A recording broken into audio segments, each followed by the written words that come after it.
All right, getting ready for a Java interview, huh? Looks like you sent over a ton of material. Yeah, you've been putting in the work. It's clear you're serious about acing this thing. We've gone through it all, and I can tell you. there's some seriously good stuff in here. Definitely some good stuff. Who wants to deal with all this? Wade through pages and pages. Pages and pages when you're already stressed about the interview. Not you. Nope, not you. That's where we come in. Exactly. We've taken all that material, and we've boiled it down to those core concepts, those questions. The stuff they really want to see. Interviewers really want to know if you get it. And we're going to tackle this in a way that... Not just memorizing, no, but actually understanding the bigger picture. the why. The why behind the what. Right, because That's what makes you stand out as a candidate. anyone can parrot back definitions, right? Exactly. But showing that you understand the trade-offs. The reasoning. The reasoning, yeah, that's That's what makes you a thoughtful candidate. exactly. And to make this even more real, Oh, this is good. we're going to simulate an actual interview. Oh, You'll be in the hot seat. Oh. I'll be the interviewer grilling you with some tough questions. tough questions. Ready to dive in? Bring it on. Let's see what you got. Okay, first question.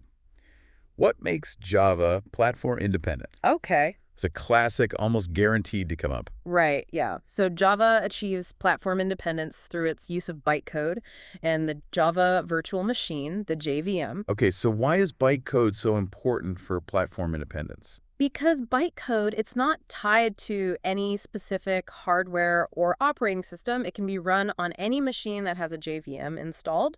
The JVM acts like a translator. It takes that bytecode and converts it into instructions that that specific machine can understand. So write your code once, compile it into bytecode, and then it can run anywhere. Windows, Mac, Linux, you name it. Wow, that's a huge advantage. Huge advantage for developers. Yes, you don't have to rewrite everything. Okay, that's a really clear explanation. Now let's stick with the basics here. Can you explain the difference between the JVM, the JRE, and the JDK? These are terms that Oh, yeah, they get thrown around a lot. thrown around a lot. Yeah. And it's important to show you know what they mean. Absolutely. So the JVM, as we just talked about, That's the Java Virtual Machine. Java Virtual Machine, it actually executes your bytecode, Yeah, that's the engine. the heart of the Java platform, yeah. Yeah. Then you have the JRE, which stands for Java Runtime Environment. Okay. And this is a package. It includes the JVM, Right. as well as all the core libraries and files needed to run Java applications. So if you're just a user and you want to run a Java program, You just need the JRE you need the JRE. and the JDK. The JDK is the Java Development Kit. Okay. That's the full toolbox for developers. Includes the JRE, so you can run your code, but it also has all those tools you need for actually writing and compiling Java code. Compilers, debuggers, All the tools. all the tools, yeah, to help you build and test your applications. So if you want to write Java You code, need the JDK. you need the JDK. Okay, good. Now let's move on to memory management. It's another crucial area Oh, yeah, that Java handles a bit differently. a little differently. Interviewers like to see that you understand the basics. Yeah. Can you walk me through the different types of memory storage available within the JVM? Okay, so within the JVM, you have a few key areas where data gets stored. One is the method area, which is where all that class level information lives, like the code for your methods, the constant pool. Okay. Then there's the heap. That's the biggest memory area managed by the JVM. That's where objects get created and stored during the execution of your program. And finally, you have the stack, where method calls and local variables live. Each thread in your program gets its own stack. You even remembered the per thread stack. Good job. Now, here's a question that often trips people up. How does Java keep its memory clean and organized? That's where garbage collection comes in. Ah, Java has this amazing feature where it automatically manages memory for you. it does all the work. It does, yeah. The garbage collector, it's a background process, constantly monitors the heap, looking for objects that are no longer being used by your program. Can you give an example of what it means for an object to no longer be used? Sure. Imagine you have a program, it creates a temporary file. Okay. You're using an object to represent that file while you're working with it. Right. But once you're done with the file and you've closed it, That object's just hanging out there, it's just there, yeah. Mm. Not needed anymore. taking up space. Exact. So the garbage collector sees that. The garbage collector can detect that, and it'll mark it for removal. So how does the garbage collector actually free up the memory used by these unused objects? So it has different algorithms. It identifies and reclaims memory. One approach is mark and sweep. The Okay. garbage collector basically goes through the heap, marks all the objects that are still being used. Then it sweeps through the heap, reclaiming memory from any objects that were not marked. Okay. And this makes that memory available for other processes. It keeps things nice and clean. Prevents your application from running out of memory and crashing. This automatic memory management is one of the things that makes Java so developer-friendly. Yeah, it's great. But it's also a common area For sure. for interview questions. Interviewers love to ask about it. They do. Now let's shift gears and talk about object-oriented programming, or OO. Java is deeply rooted in OOP principles, Absolutely. so it's crucial to show you understand them. Can you explain the 4 pillars of OOP in Java? Of course. Those 4 pillars are abstraction, encapsulation, inheritance, and polymorphism. They're fundamental concepts that help us design and structure our code in a way that's modular, flexible, and maintainable. Okay, let's break those down one by one. Starting with abstraction, what's the big idea there? Abstraction is all about simplifying complex systems by hiding unnecessary details and presenting a clear, concise interface to the user. You think of it like driving a car. You don't need to know how the engine works or how the transmission shifts gears to drive the car, right? Right. You interact with a simplified interface, the steering wheel, the pedals, and the gear shift. That's abstraction in action. In programming, we use abstraction to create these reusable components that are easy to understand and work with without needing to know all those intricate inner workings. Great analogy. Okay, what about encapsulation? How does that tie into OOP? Encapsulation is all about bundling data and the methods that operate on that data together into a single unit, a class. And this protects the data and controls access to it. It's like a bank vault. The money is stored safely inside, and you can only access it through specific controlled methods like a teller or an ATM. In Java, we use access modifiers like private, protected, and public to control which parts of a class are visible and accessible from outside. This ensures that the data is handled correctly and prevents accidental corruption. All right, 2 down, 2 to go. Let's talk about inheritance. What does inheritance bring to the OOP table? Inheritance allows us to create new classes that are based on existing classes. The new class, called the subclass, it inherits all the properties and methods of its parent class, but it can also add its own unique features or modify existing ones. It's like a family tree. A child inherits traits from their parents, but they also develop their own unique personality and characteristics. In Java, we use the extends keyword to indicate that a subclass inherits from a superclass. This promotes code reusability and helps us create hierarchies of classes that reflect those real-world relationships. Excellent. Now for the final pillar, polymorphism. This one tends to trip people up. How would you explain it in a way that shows you really get it? Polymorphism, it literally means many forms. And it's all about the ability of objects to take on different forms depending on the context. One classic example is a shape class. Imagine you have a base class called shape, and then subclasses like circle, square, and triangle. Each shape can have its own method for calculating the area, but you can call the same method, let's say calculate area, on any shape object, and it will dynamically determine the correct calculation based on the specific type of shape.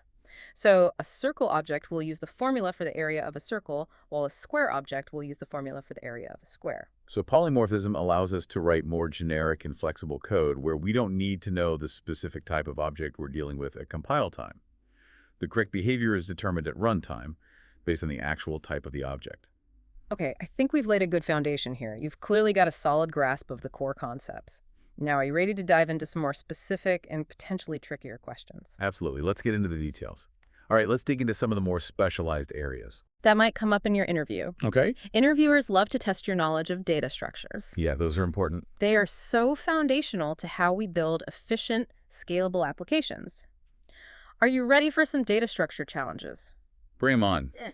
Data structures are like the building blocks of any good Java program. They are. So let's see what you got. Okay, first up, a classic comparison. Arrays and array lists. Okay. Both are used for storing collections of elements in Java, but there are some key differences that interviewers are going to want to understand. Yeah, for sure. Can you walk me through those differences and when you might choose one over the other? Sure. So both arrays and array lists are used to hold a bunch of elements of the same data type, Okay. like a list of numbers or a collection of strings. The big difference is that arrays have a fixed size. Okay. You got to define that when you create the array. Once it's created, you can't change the size. Array lists, on the other hand, are dynamic. Right. They can grow or shrink as needed. Flexible. More flexible, yeah, which makes them Makes sense. more useful in those situations where you don't know the exact number of elements you need to store. Makes sense. Now, let's say you're working on an application. You need to store a fixed number of elements. Okay. And performance is critical. Would you go with an array or an array list in that case? In that case, I definitely choose an array. Okay. Arrays are more efficient in terms of memory and performance because their size is fixed. Right. The elements are stored contiguously in memory, which makes accessing and manipulating them super fast. Good. Array lists, while they're more flexible, Right. have some overhead because of their dynamic nature. Excellent. You've clearly grasped the performance implications of fixed size versus dynamic resizing. Now, let's dive a bit deeper into the world of array lists. There are actually several different implementations of the list interface in Java. Can you tell me the key differences between array list, linked list, and vector? Okay, so array list and vector are pretty similar. Okay. They both store elements in an underlying array, which means you can access elements by their index, Right. making them efficient for random access. However, vecting is synchronized, Oh, which means it's thread safe. Mm-hmm. Multiple threads can access it concurrently without causing problems. Yeah, that's important. But this thread safety comes at a performance cost. ArrayList, on the other hand, is not synchronized, Right. making it faster for single-threaded operations. Good. And what about linked list? How does it fit into the picture? Linked list is a bit different. Instead of using an array, it stores elements in a doubly linked list, Okay. where each element has references to the previous and next element in the list. Got it. This makes inserting and deleting elements very efficient, especially in the middle of the list. However, it's not as efficient as ArrayList for random access because you have to traverse the list from the beginning to reach a specific element. Great explanation. You've clearly done your homework on lists. Now let's switch gears to another important category of data structures, sets and maps. What makes these data structures unique? Sets are all about uniqueness. They don't allow duplicate elements. So if you need to make sure that you only have one copy of each element, a set is the way to go. Maps, on the other hand, are all about key-value pairs. Okay. Think of a dictionary. You have a key, which is the word you're looking up, and a value, which is the definition. Okay. In Java, maps allow you to associate any type of key with any type of value. Okay, good. Now, just like with lists, there are different implementations of sets and maps in Java, Right. each with its own advantages and disadvantages. Can you give me some examples of specific set and map implementations and what makes them different? Sure. For sets, you have hash set, Okay. which is very efficient for adding, removing, and searching for elements. It uses a hash table to store the elements, which allows for that fast lookup. Got it. Then you have linked hash set, which is like hash set, Okay. but it also maintains the order in which elements were added. Got it. And for maps, you have hash map, which is similar to hash set in its use of a hash table for efficiency. Yeah. And then there's tree map, which stores elements in a sorted order based on their keys. That's a good overview. You've shown a good understanding of the various set and map implementations in Java. Now let's switch gears again and talk about a topic that's essential for anyone working with collections iterators. Can you explain what iterators are and why they're so important? Iterators are like special pointers that let you traverse through the elements of a collection without having to worry about the underlying implementation of the collection. Okay. They provide a consistent way to access elements, regardless of whether you're dealing with an array list, a linked list, a set, or a map. Right. They make it much easier to loop through collections and perform operations on each element. That's a good definition.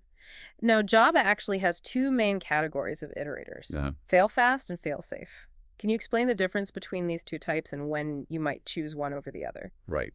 Fail-fast iterators are kind of strict. Okay. If they detect that the collection has been modified while you're iterating over it, like if another thread adds or removes an element, they'll throw an exception. Okay. Helps prevent data corruption and ensures that you're working with a consistent view of the collection. Fail-safe iterators, on the other hand, are a bit more lenient. Okay. They work on a copy of the collection or a snapshot, Got it. so they don't throw an exception if the original collection is modified. Makes sense. This is useful in situations where you need to iterate over a collection that might be modified concurrently, but you don't need to see those modifications reflected in your iteration. Great explanation. You've clearly grasped the key differences between fail-fast and fail-safe iterators. Now let's move on to a concept that's often a stumbling block for interview candidates, multithreading. Java is known for its powerful multi-threading capabilities, but it can also be a complex topic. Are you ready to tackle some multi-threading challenges? Bring it on. Multithreading is where things get really interesting, All right. and I'm eager to show you what I've learned. Okay. Let's start with the basics. Can you explain what a thread is and how it relates to a process? Sure. Imagine a process as a running program. It's like a container. It holds everything the program needs to execute. Its code, its data, and its resources. Okay. A thread, on the other hand, is a single sequence of instructions within that process. Got it. It's like a worker bee carrying out a specific task within the larger hive of the program. Okay. A process can have multiple threads running concurrently, each one performing a different task. Excellent analogy. Now, how does multi-threading actually work on a single CPU machine? It seems counterintuitive that you could have multiple things happening at the same time when there's only one processor to handle the execution. Right, it's not true parallelism. The trick is that the CPU rapidly switches between the different threads, Okay. giving each thread a small slice of time to execute. Got it. This switching happens so fast that it creates the illusion of parallelism. Right. It's like a juggler keeping multiple balls in the air by rapidly tossing and catching them. Perfect. You got the concept of time slicing down pat. Now, what about thread priorities? How does Java determine which thread gets to run when? Each thread in Java is assigned a priority level. Okay. Higher priority threads generally get preference when the CPU is deciding which thread to execute next, Right. but it's not always a guarantee. The JVM also takes into account other factors, like how long a thread has been waiting, whether it's performing I/O operations. Great. You've shown a good understanding of how thread scheduling works in Java. Now let's talk about a special type of thread, the daemon thread.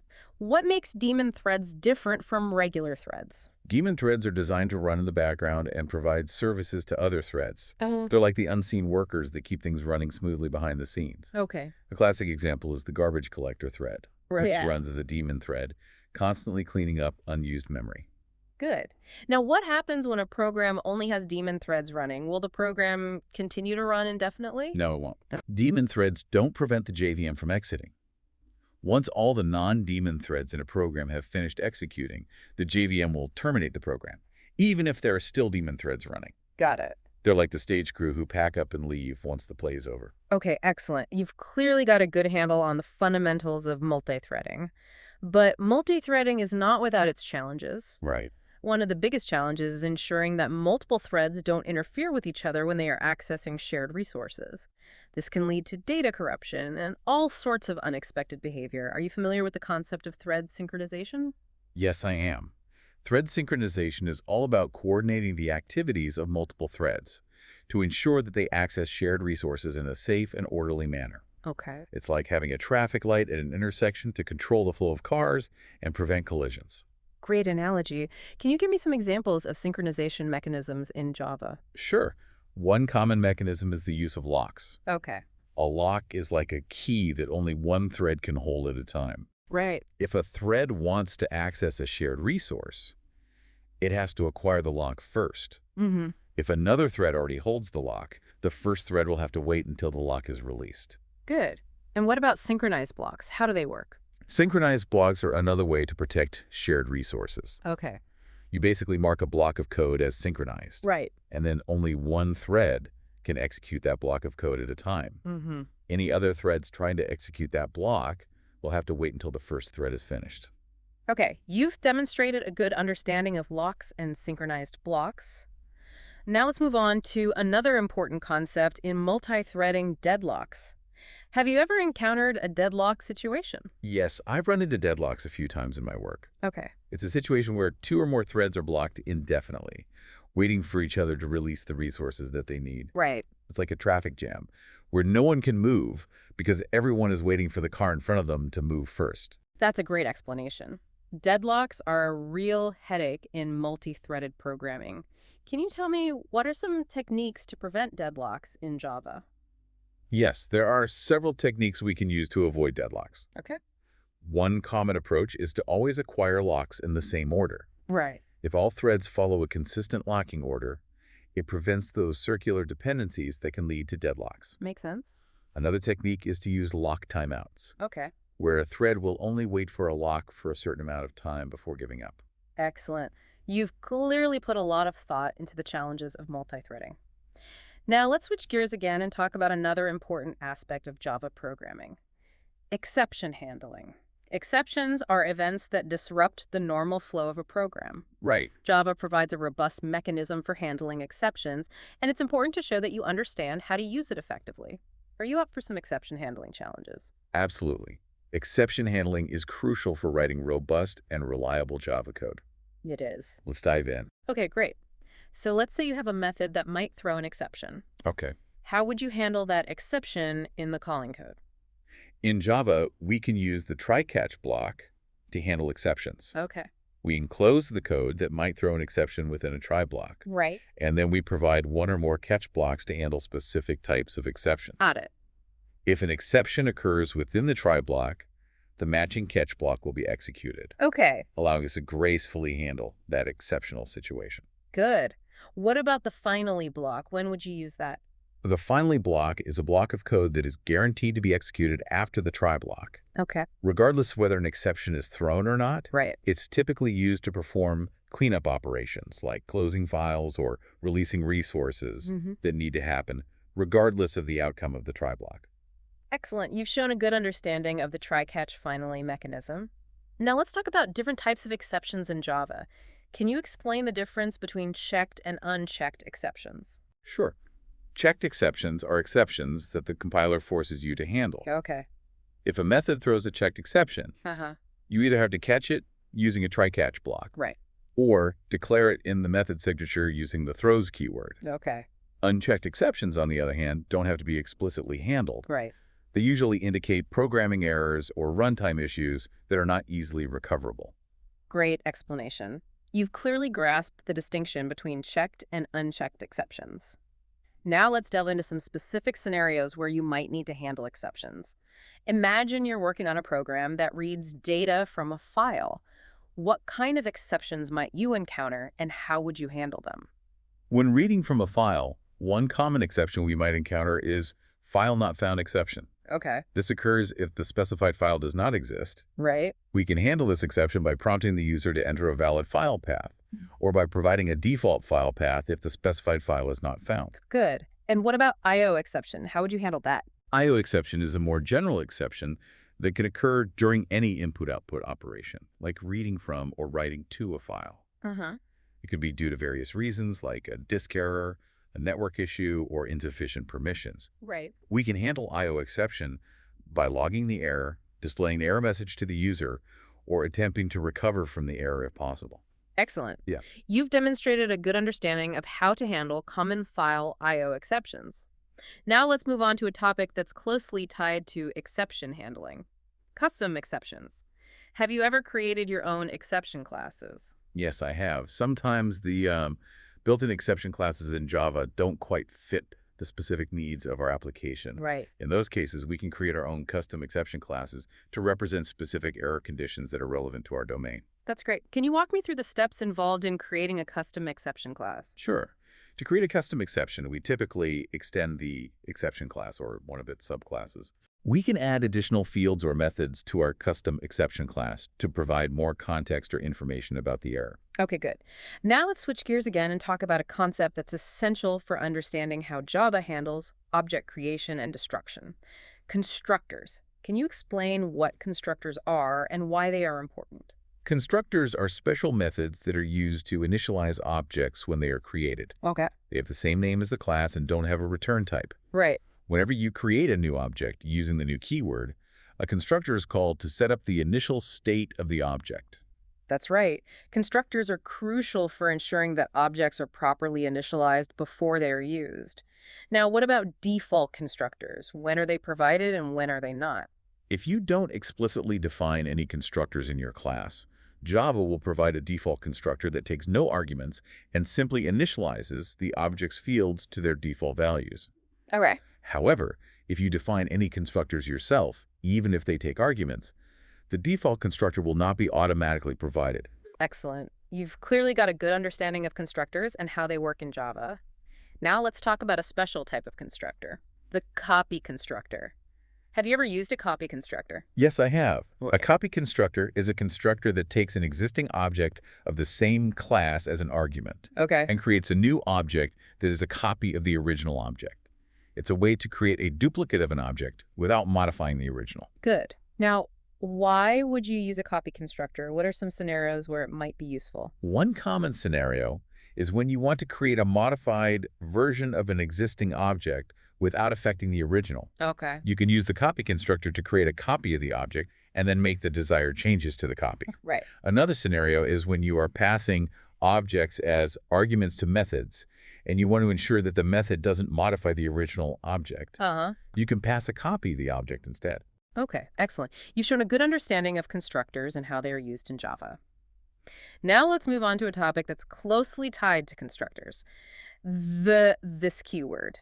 Have you ever used this keyword in your Java code? Yes, I have. This keyword is a reference to the current object, the object on which a method is being called. That's right. Can you give me some examples of how you might use this keyword? One common use is to disambiguate between instance variables and parameters or local variables that have the same name. Okay. If you have a parameter or a local variable that has the same name as an instance variable, you can use this to refer to the instance variable. Right. Another use is in constructors. Okay. You use this to call another constructor within the same class. Got it. This can be helpful for avoiding code duplication, especially if you have multiple constructors with similar initialization logic. Great examples. You've clearly got a good grasp of this keyword. Now let's talk about a feature of Java that allows us to reuse code and create hierarchies of related classes inheritance. Can you explain the concept of inheritance and why it's so important in object-oriented programming?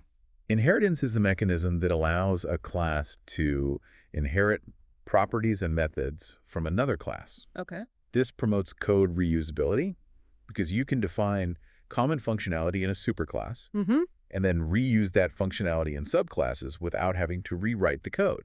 Right. It also allows us to model real-world relationships between objects. That's a good explanation. Now what about the super keyword? How does it relate to inheritance? The super keyword is used to refer to the superclass of the current class. Okay. You can use it to access superclass members, Right. methods, and variables from within the subclass. Right. This is useful if you want to override a method in the subclass, but still want to use some of the functionality from the superclass method. Great. Now let's talk about a concept that's often confused with inheritance. Composition. Can you explain the difference between inheritance and composition and when you might choose one over the other? Sure. Inheritance is it's a relationship. If class B inherits from class A, Okay. you can say that B is a type of A. Got it. Composition, on the other hand, is a has-a relationship. If class C has an instance of class D as a member variable, you can say that C has a D. Inheritance is useful when you want to create a specialized version of an existing class, Right. while composition is useful when you want to combine existing classes to create a new class with more complex functionality. Excellent. You've clearly understood the key distinction between inheritance and composition. Now let's move on to a topic that's closely related to inheritance.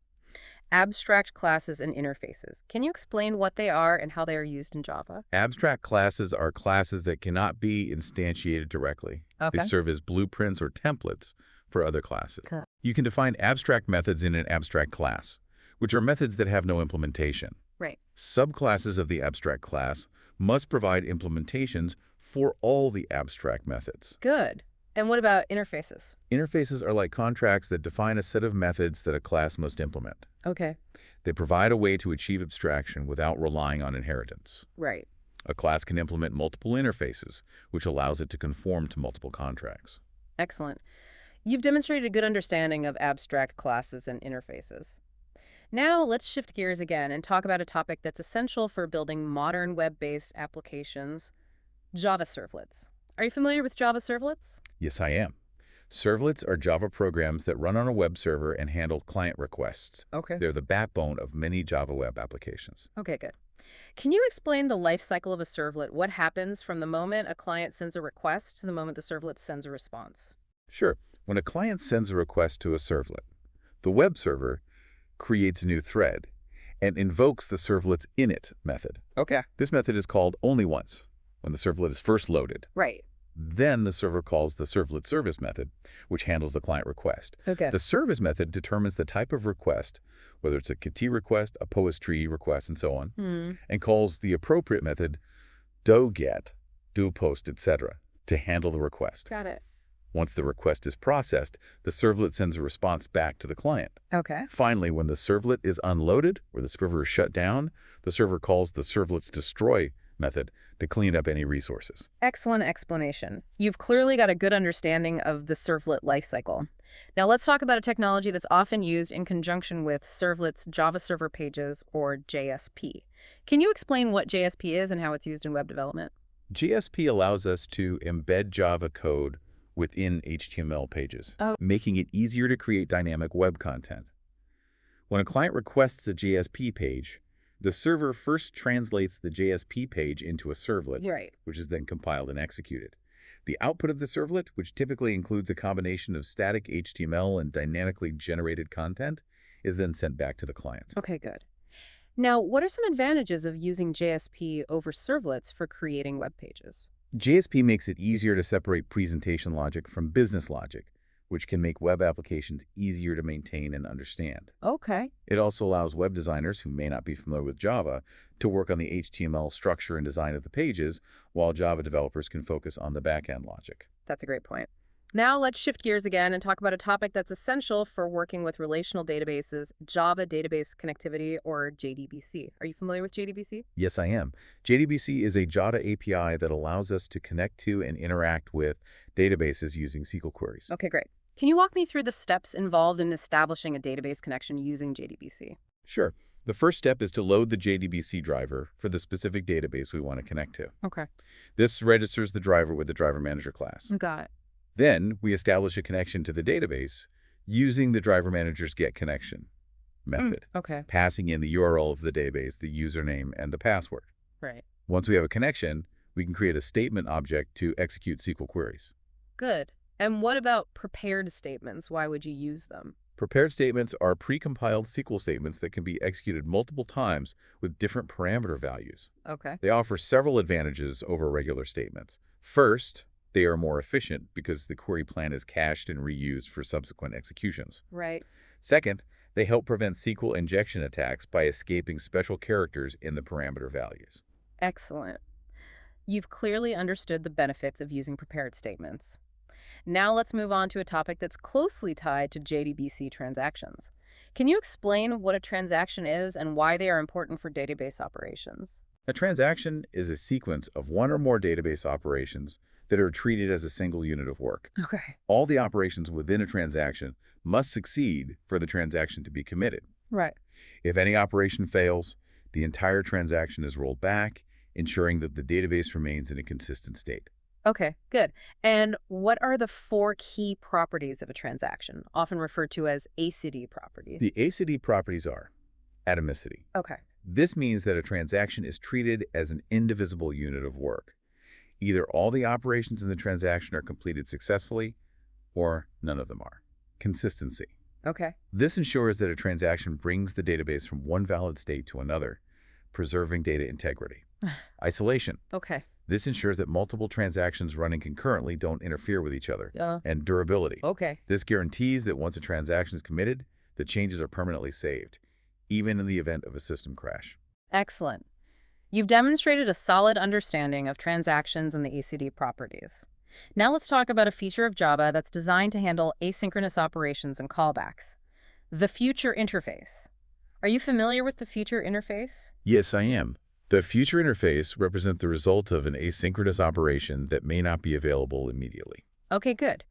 Can you give me an example of how you might use the future interface in a multi-threaded application? Let's say you have a long-running task that you want to execute in a separate thread. Okay. You can submit the task to an executor service and get a future object that represents the result of the task. Right. You can then continue with other operations while the task is being executed asynchronously. When you need the result of the task, you can call the get method on the future object.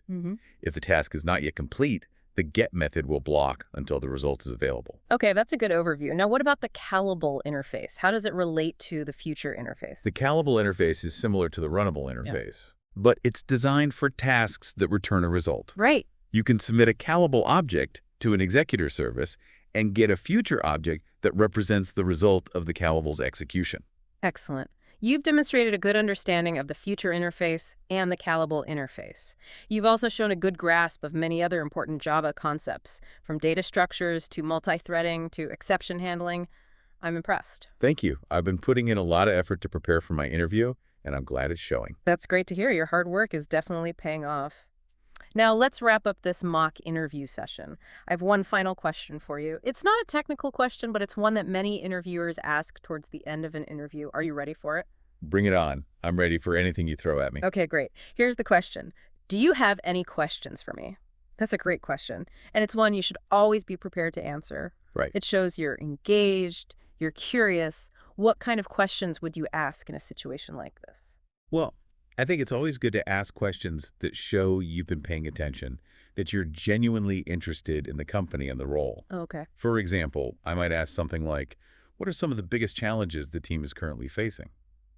Or what are some opportunities for professional growth within the company? Those are excellent questions. Asking about challenges shows you're ready to jump in, contribute, and asking about growth opportunities, it shows you're thinking long term.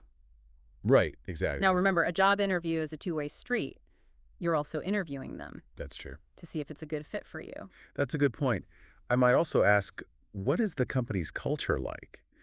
Or what are some of the company's values? Getting a sense of the work environment, the company's overall mission. Yeah, that's Really helpful to see if it aligns with your own values and goals. absolutely.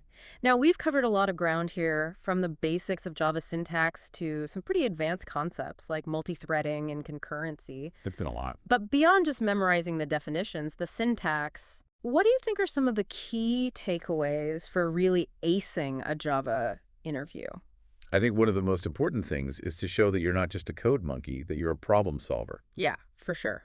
Interviewers want to see that you can think critically, analyze problems, Right. come up with creative solutions. Yeah. And that goes beyond just knowing the technical details. It's about being able to communicate your thought process, explain your reasoning, justify your choices. I completely agree. Being able to articulate your thinking, it's just as important as having the technical skills. Yeah. It shows you can collaborate effectively with a team, explain your ideas. Stakeholders. To stakeholders, exactly. Now, another key takeaway, and this is especially true for Java interviews, is to demonstrate a solid understanding of object-oriented principles. Those 4 pillars. We talked about the 4 pillars: abstraction, encapsulation, inheritance, and polymorphism. But it's not just about knowing the definitions, right? Right. It's about being able to apply those principles. In real-world scenarios. In real-world scenarios, exactly. Right. It's about being able to explain how you'd use inheritance to create a hierarchy of classes that models a particular domain, or how you'd use polymorphism to write more generic and flexible code. Exactly. Being able to connect those concepts to practical examples Yes. shows that you understand the why behind the what. That's what impresses interviewers. Exactly. Now, one final piece of advice for your interview.